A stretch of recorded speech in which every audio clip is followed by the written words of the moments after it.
Alors en 3 points, décryptons ensemble le dernier single de Dua Lipa et Megan Thee Stallion, The Sweetest Pie.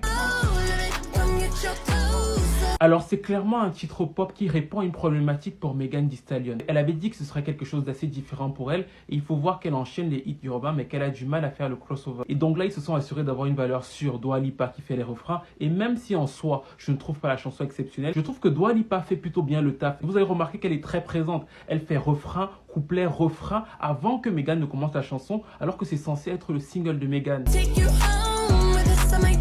Et c'est en ça que pour moi, même si on comprend le sens de la collaboration, Megan est en dessous. La première chose qui fait en sorte qu'elle est en dessous, c'est son flow. Au début de sa carrière, quand elle faisait les freestyles, elle nous montrait une certaine diversité. Depuis quelques années, elle est devenue très générique. Elle pose toujours de la même façon. La même manière de poser, les mêmes rimes, pas d'allitération, pas de déstructuration, c'est toujours la même chose. Et sur cette chanson où ils se sont assurés d'avoir Dua Lipa qui couvre le truc, je trouve que Dua Lipa est de fait plus charismatique et pour une rappeuse, c'est ballot.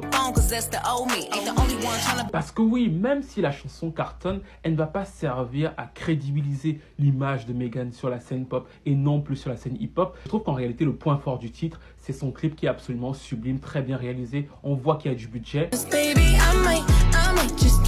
J'aurais aimé qu'ils investissent autant sur ce clip que sur la chanson, mais bon, de nos jours, vu que les gens regardent plus la musique qu'ils l'écoutent, ça ne se fait plus. Et de l'autre côté, je pense que ce sera un petit truc parce que Dua Lipa est derrière, mais que Megan ne gagnera pas forcément de ouf sur cette chanson-là parce qu'elle doit repenser son modèle en fait. Et franchement, au niveau des textes, je suis totalement pour son striptease, mais au bout d'un moment, on connaît absolument toutes ses positions préférées.